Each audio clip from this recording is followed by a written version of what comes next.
Hello à tous, aujourd'hui nous sommes lundi et j'ai décidé cette semaine de vous tourner un vlog.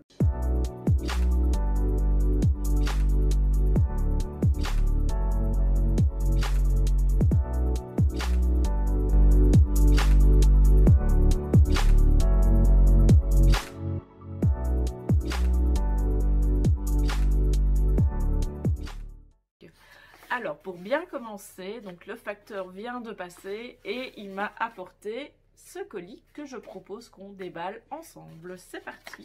Voilà. Alors c'est, tadam, qu'est-ce que c'est? L'âge d'or de René Rosen. Ah oui, René Rosen, c'est l'auteur de Park Avenue Summer, toujours publié aux éditions Belfond. C'était un livre qui se déroulait dans les années 60 avec la mise en place d'une nouvelle rédactrice en chef au sein du magazine Le Cosmopolitan, je crois que c'est le bon mot. Et en fait, tout le CA était dirigé par des hommes et c'était vraiment la femme qui avait des idées un peu féministes comme ça et qui voulait directement s'adresser aux femmes. Et d'ailleurs, elle a réussi. Alors ici, l'âge d'or, je vous lis le petit synopsis. Après Park Avenue Summer, René Rosen nous offre un nouveau roman inspiré de faits réels. Oui, là aussi c'était des faits réels. Une plongée dans une époque fascinante de l'histoire de New York à travers la redécouverte de deux figures injustement méconnues. Véritable épopée romanesque teintée d'un féminisme piquant, l'âge d'or est un bijou de lecture. Voilà. Bah pourquoi pas avoir. En tout cas la couverture est plutôt sympathique. Voilà, un tout grand merci aux éditions Belfond. Alors ce week-end j'ai terminé ce livre que j'ai lu avec un groupe de lecture en lecture commune. Maintenant il faisait moins de 300 pages, donc on a divisé la lecture en deux. Donc il s'agit de La librairie des rêves ensevelis de Madeleine Martin, publié aux éditions Charleston. Donc c'est un livre pour lequel j'avais beaucoup d'attentes, puisque si vous me suivez sur Instagram, vous le savez, j'ai organisé un atelier sur la bibliothérapie.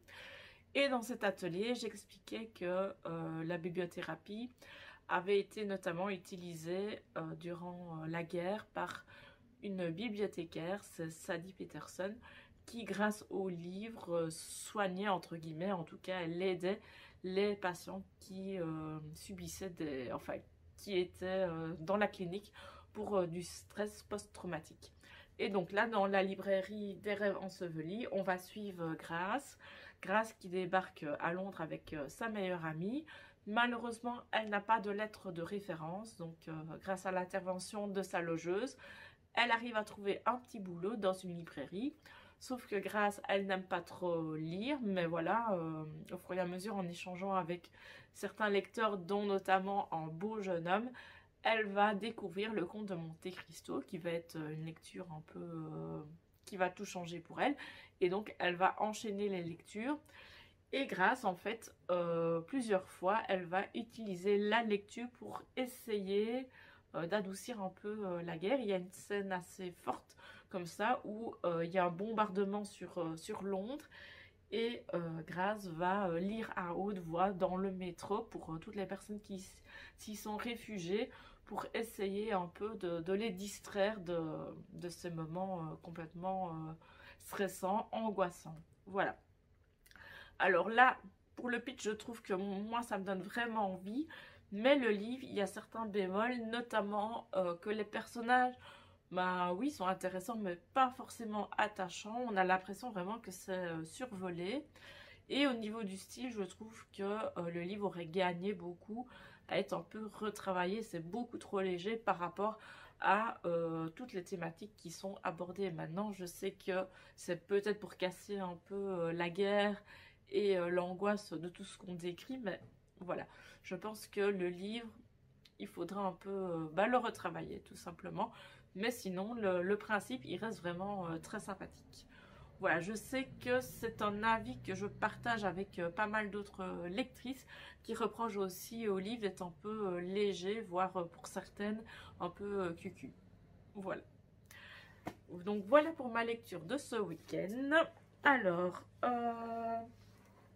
avec Dorian, donc on a reçu de la part des éditions Artemis, ces deux magnifiques carnets. Donc vous avez celui-ci sur Zen.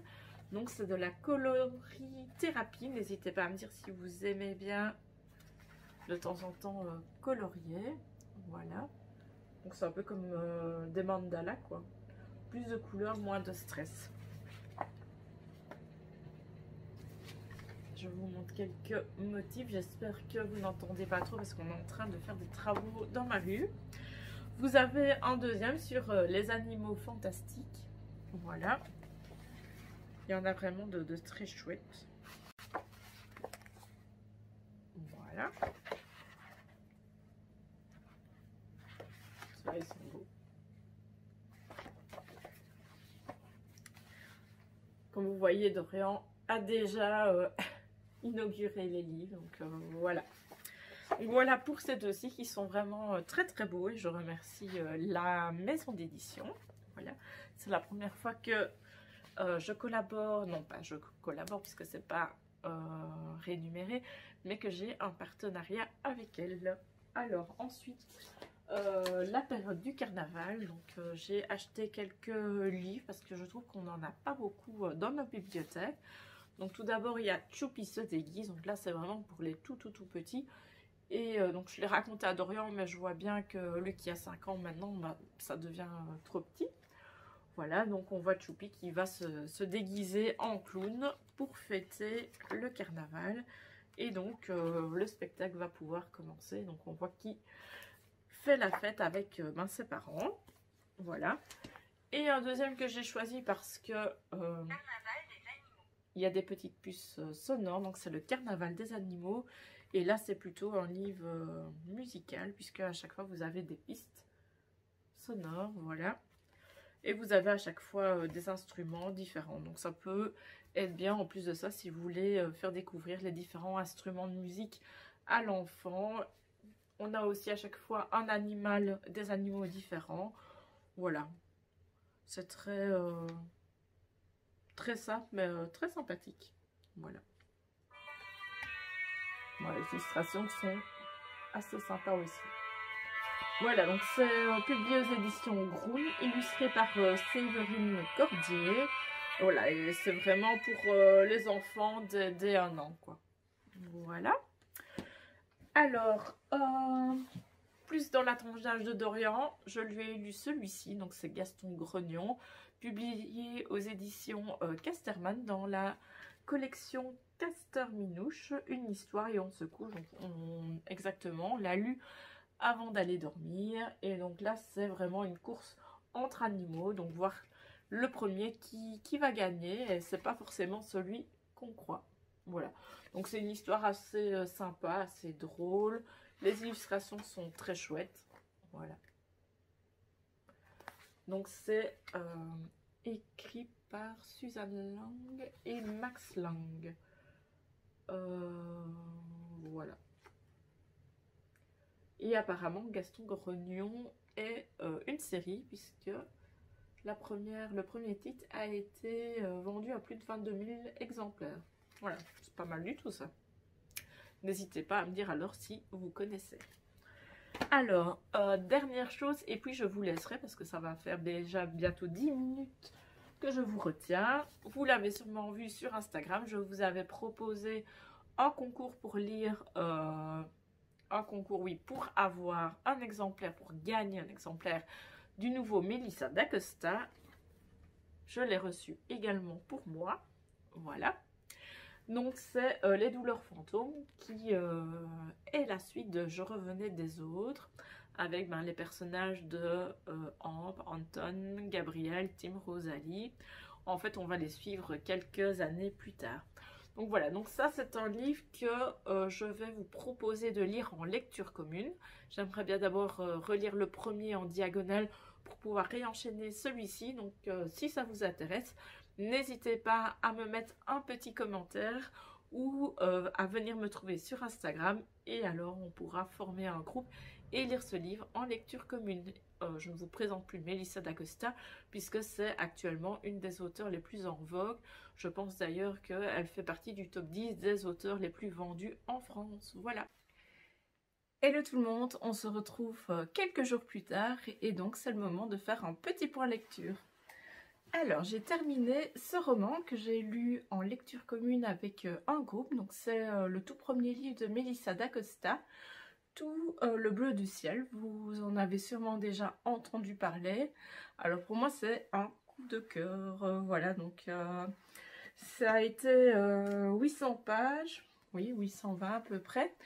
Et pour moi, c'était vraiment difficile de respecter le découpage puisque j'avais fait sur un mois. D'ailleurs, normalement, là, on devrait être que à la moitié, mais je l'ai déjà terminé. Donc, c'est vraiment des thématiques qui sont un peu difficiles puisqu'on démarre sur un diagnostic. Donc, Émile a 29 ans à peu près. C'est un jeune homme à qui il a normalement tout son avenir devant lui, même si sa copine Laura l'a quitté. Donc il a des parents qui sont fort présents, il a une sœur aussi qui est fort protectrice envers lui. Et voilà, quand on lui annonce qu'il a un Alzheimer précoce et qu'il n'a plus que 2 ans à vivre, ses parents lui proposent de le mettre dans un hôpital afin de suivre un traitement expérimental pour espérer peut-être prolonger un peu sa vie. Sauf que Émile, il n'a absolument pas envie de finir sa vie dans un hôpital et il décide en fait d'acheter un camping-car comme ça et de partir sillonner les montagnes en France. Et comme il a envie d'avoir un compagnon de route, il va faire une petite annonce sur internet où il explique un peu son projet en se disant bah oui, personne ne va répondre. Et en fait, si au bout de 2 jours, il reçoit une réponse de la part de Johan qui a plus ou moins le même âge que lui. Et donc, il décide de la prendre en route, donc il ne sait absolument rien d'elle. Et donc, tout le livre, en fait, on va un peu découvrir ces 2 personnages, leur cohabitation, leurs difficultés aussi. Et on va aller un peu comme ça, on va retourner dans leur passé. Alors, il y a des sujets qui sont assez difficiles, mais en même temps, il y a aussi d'autres thèmes qui sont abordés, qui sont magnifiques et qui nous donnent vraiment envie de réfléchir à nos valeurs et à notre façon de vivre. Voilà, je n'en dis pas plus. J'ai adoré. Si vous avez l'occasion de vous faire votre propre opinion, n'hésitez pas. Voilà. Sinon, je me suis lancée depuis hier, donc je n'ai lu que 30 pages dans ce roman. Donc c'est le 3e tome de la saga des 7 sœurs de Lucinda Riley. Ce n'est pas la première fois que je vous en parle puisque j'ai lu le 1er, le 2e, le 5e tome que j'ai abandonné et le 6e. Le 6e par contre qui était un énorme coup de cœur pour donc La Sœur du Soleil où on nous emmenait au Kenya au début du XXe siècle. Donc ça m'avait beaucoup fait penser à La Ferme africaine, donc le livre de Karen Blixen que vous connaissez aussi peut-être pour son adaptation Out of Africa. Voilà, donc ici rien à voir, La Sœur de l'ombre. On va se focaliser sur la 3e sœur qui est Star. Star qui vit une relation fusionnelle avec sa sœur CC. Et donc au début du roman, on voit qu'elles sont toutes les 2 dans un appartement à Londres. Ça fait une quinzaine de jours qu'elles ont appris que leur père était mort.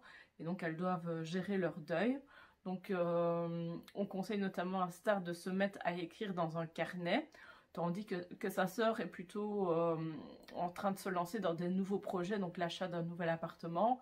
Donc ça lui permet de ne pas trop penser. Tandis que Star, elle a envie plutôt de faire une espèce d'introspection sur elle-même parce qu'elle ne sait pas ce qu'elle a envie de faire de son avenir. Voilà. Donc pour le moment, je ne suis pas très loin, donc page entre 25 et 30, mais ça a l'air plutôt sympa. Et les retours sont assez bons pour celui-ci. Voilà. Alors, niveau jeunesse, donc on a pas mal lu avec Dorian cette semaine-ci. On a fait aussi des masques. Si vous nous avez suivis en story, je vous ai montré. On avait reçu de la part des éditions Fleurus un carnet avec des masques à peindre. Donc c'était de la peinture à l'eau. Et donc Dorian les a déjà tous faits sur le week-end. Il s'est vraiment bien amusé. Voilà, on a aussi lu sur le thème du carnaval celui-ci, qui est vraiment très très chouette, je vous le recommande. Donc c'est un gros livre, un petit mais gros comme ça, cartonné, donc pour les tout petits. Il est écrit et illustré par Marianne Dubuc et donc c'est aux éditions Casterman. Donc on voit que tous les animaux se préparent pour le carnaval. Et donc à chaque fois, il faut essayer de deviner en quoi ils vont se déguiser. Donc là par exemple, le lion se déguise en éléphant et donc l'éléphant, lui, il se déguise en perroquet. Donc voilà, c'est pas mal, c'est un petit livre-jeu qui va aussi permettre aux enfants de développer le vocabulaire et aussi tout ce qui concerne le monde animalier. Voilà. Alors, on a reçu celui-ci qu'on a lu immédiatement parce que la couverture nous attirait, mais hyper fort. Donc c'est Les monstres ne boivent pas de lait de fraise. C'est un livre des éditions Gallimard Jeunesse. Donc il est écrit et illustré par Marie-Hélène Versini et Vincent Boudgourde. Voilà, je suis désolée, je ne le dis pas bien. Voilà, donc ça doit être une nouveauté. Ce sont des auteurs que je ne connaissais pas sur la thématique des monstres et ça permet aussi de dédramatiser. Donc là, on voit par exemple que ce monstre n'a jamais été chez la coiffeuse ou encore que ce monstre ne va jamais chez le dentiste. Voilà. Et en fait, c'est à chaque fois des monstres un peu différents. Celui-ci aussi, je trouve qu'il est plutôt sympa. Le monstre qui n'a jamais mis de vernis. Voilà, et donc avec une petite chute qui permet de dire aux enfants qu'il faut se rassurer parce que les monstres, ça n'existe pas. Voilà, je ne vous en dis pas plus, mais en tout cas, voilà, un album assez drôle, rigolo, qui plaira, je pense, à tous vos enfants et qui peut aussi être utilisé si vos enfants ont un problème avec les monstres à l'heure du coucher, pour essayer de les faire rigoler et de dédramatiser. Alors, un dernier livre que j'ai reçu et absolument pas commencé, mais je pense que pour le moment c'est la meilleure vente au classement. Donc c'est le nouveau livre de Joël Dicker. Donc là on est plutôt dans du roman policier. Le titre c'est l'affaire Alaska Sanders. Donc en fait le roman se place après l'affaire Harry Kéber et avant le livre, le roman des Baltimore. Et donc c'est une nouvelle enquête et l'occasion de retrouver notamment Marcus Goldman, voilà, qui vient de remporter un immense succès avec La vérité sur l'affaire Harry Kéber. Voilà, et apparemment il y a une nouvelle enquête quelque part. Je ne vous en dis pas plus. Par contre, ce que je peux vous proposer, c'est de le lire en lecture commune. Voilà, j'ai lancé aussi un appel sur Instagram. Je pense que ça peut être sympa de le lire. Le roman des Baltimore, j'avais moyennement aimé. Par contre, l'affaire Harry Kéber, j'avais vraiment dévoré le livre. Pour moi, c'était vraiment un des meilleurs romans policiers, vraiment une lecture page turner. Donc voilà, si vous voulez vous joindre à mon petit groupe, n'hésitez pas. Donc c'est chaque fois sur Instagram, je crée des groupes privés et alors on fait des découpages. Donc là, ici par exemple, il fait 560, on peut étaler sur un mois comme ça. Ça vous permet aussi de lire d'autres lectures à côté. Donc voilà, n'hésitez pas à me dire en commentaire ou à venir me trouver sur Instagram si ça vous intéresse. Et sinon, je vous retrouve un peu plus tard. Coucou à tous, je vous retrouve une semaine plus tard. Donc voilà, on va faire un petit point. Mais tout d'abord, je vous propose de commencer par un petit unboxing. Donc le facteur vient tout juste de déposer ce colis dans ma boîte aux lettres. Donc il s'agit d'une enveloppe des éditions Pocket Jeunesse. Donc c'est une surprise parce que je n'ai rien demandé. Alors, c'est pas ma faute. Voilà, le voici. Je ne sais pas si ça vous dit quelque chose. Donc c'est au format poche. C'est un livre de Anne-Fleur Multon et Samantha Bailey. Samantha Bailey, elle est assez connue. Chère Jessica, en vous souhaitant une agréable moment, lecture, amitié, Samantha. Ah, c'est super sympa. Voilà, j'ai reçu un petit mot. Donc, je vous lis le pitch. Un clic et la vie de Lolita se retrouve sur YouTube. Quel secret cache-t-elle? Voilà. Alors, Prudence est la plus grande fan de Lolita, la célèbre youtubeuse. Or, un jour, Lolita disparaît des réseaux sociaux. Quel secret dissimule son image si parfaite? entre disparition et enquête, caméra et écran, mensonge et vérité, Prudence et Lolita dansent un ballet qui pourrait se révéler mortel à partir de 12 ans. Oh, ça a l'air sympa. Non, on voit que ça c'est génial, j'aime bien quand il y a des débuts de chapitre un peu avec une mise en page particulière, une to-do list. Apparemment c'est peut-être sur le modèle un peu bullet journal. On a aussi des mails. Voilà, donc apparemment il y a pas mal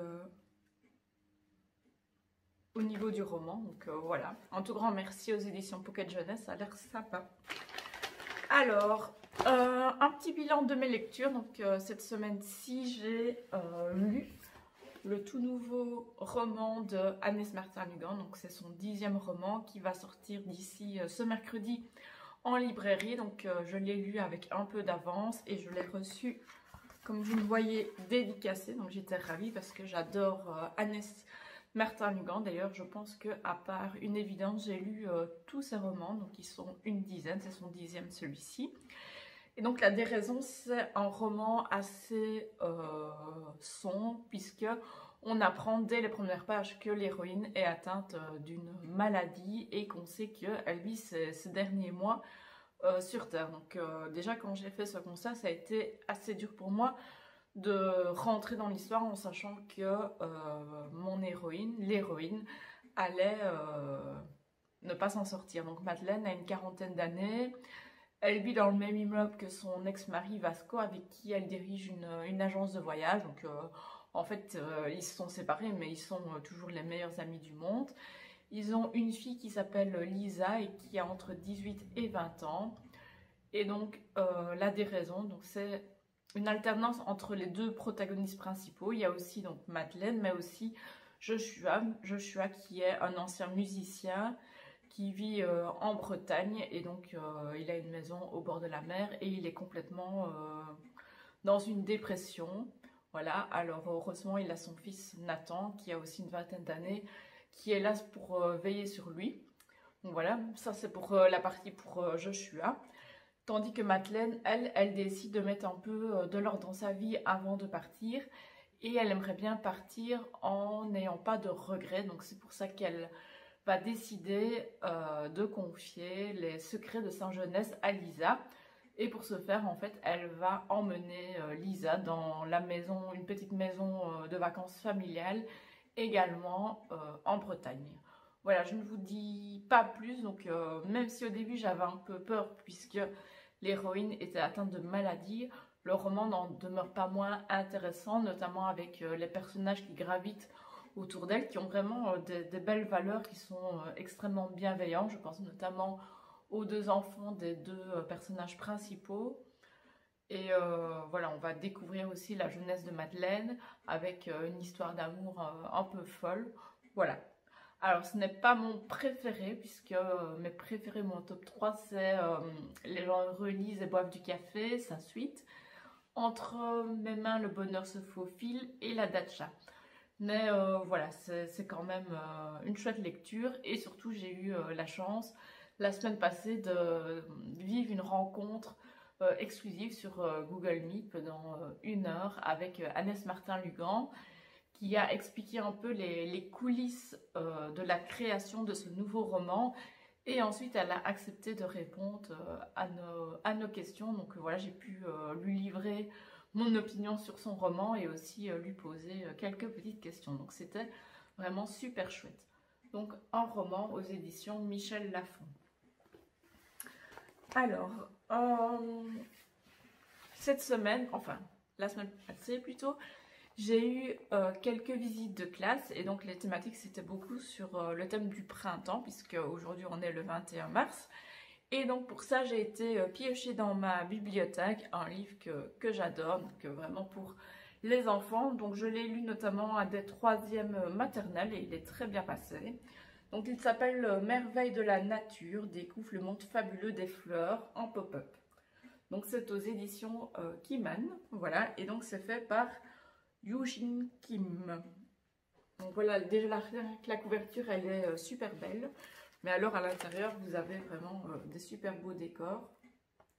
Voilà, donc ça parle des différentes variétés de fleurs qu'on trouve aussi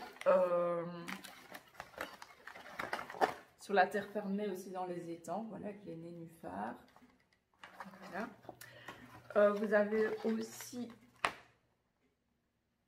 les plantes avec les fruits et aussi tous les animaux qui gravitent autour. Voilà, et ici, ceci. Donc il est vraiment super beau. Alors il y a un petit peu de texte à chaque fois. C'est assez sympa pour un peu initier les enfants donc à tout ce qui concerne le jardin, la nature, la vie des plantes et aussi des petits animaux. Voilà donc pour celui-ci. Alors on va rester dans la jeunesse puisque j'ai eu la chance de recevoir de la part des éditions Robert Laffont l'adaptation du livre de Alia Cardin. Donc c'était Mademoiselle Papillon. Donc ici c'est le rêve de Mademoiselle Papillon. L'illustrateur c'est Julia Arnal. Donc c'était un illustrateur que je ne connaissais pas. Mais je trouve que ces illustrations sont vraiment magnifiques. Voilà. Donc il est mis à l'arrière dès 4 ans et pour toute la vie. Et c'est vrai que cet album peut aussi bien convenir aux petits qu'aux grands. Donc Mademoiselle Papillon, c'est une dame, une infirmière de la Croix-Rouge qui a réellement existé. Et donc ça se déroule après la Première Guerre mondiale. Donc, on voit ici Mademoiselle Papillon qui se rend compte en allant dans le village qu'il y a beaucoup d'enfants qui vivent dans la rue et qui n'ont pas des soins adaptés. Donc en fait elle a un rêve, c'est de trouver un lieu pour accueillir tous ces enfants qui ont souffert de la guerre. Donc c'est un livre qui peut aussi malheureusement faire écho avec notre actualité et qui peut aussi peut-être servir pour les enfants à expliquer ce que c'est que la guerre, mais aussi comment dire, la situation sanitaire et la qualité de vie qui n'est pas toujours facile. Voilà, donc j'ai trouvé que c'était vraiment un très chouette album et aussi une très belle adaptation. Alors pour enchaîner sur un peu la même thématique, donc j'ai reçu un roman de la part des éditions Albin Michel. Donc c'est un roman de Véronique Olmy. Véronique Olmy a déjà fait une quinzaine de romans. C'est une auteure française qui est assez connue, notamment pour son roman Bakita. Moi personnellement je n'en ai encore lu aucun, mais le pitch de celui-ci a l'air intéressant. Donc je vous lis le résumé. Joseph a 7 ans. Il est né après la Première Guerre mondiale dans les quartiers pauvres de la Bastille à Paris. Grandir, entouré de l'amour de sa mère et de sa grand-mère, apprendre et découvrir sont les moteurs de toute sa vie. Mais son monde bascule le jour où sa mère disparaît et où il devient pupille de l'État. Un État qui a mis en place tout un système de protection des enfants pauvres, dont les bonnes intentions n'ont d'égal que la cruauté. De la prison pour enfants à la colonie pénitentiaire, la force de Joseph, les coups de dés du hasard et la découverte de la musique lui permettront de traverser le pire. Dans une France portée par l'espoir du Front populaire, peut-être trouvera-t-il sa vie et sa joie. Voilà, donc un peu dans la lignée du rêve de Mademoiselle Papillon. Là, c'est plutôt un petit garçon qui va être mis en scène. Voilà, ça a l'air très intéressant pour voir aussi un peu le contexte après la guerre et la vie d'un peu tous ces orphelins. Voilà pour le moment, ce petit point lecture et 2 réceptions comme ça que je vous ai montré. J'ai reçu pas mal d'autres livres, mais je trouve que c'est bien d'alterner un peu des points lecture et du book haul pour ne pas vous massacrer comme ça de toutes ces arrivées. Voilà, sur ce, je vais clôturer ce petit vlog. J'espère que ça vous a plu. N'hésitez pas à me dire en commentaire quel livre pourrait vous plaire et à me dire aussi s'il y a des choses que vous désirez dans les vlogs. Voilà, à bientôt.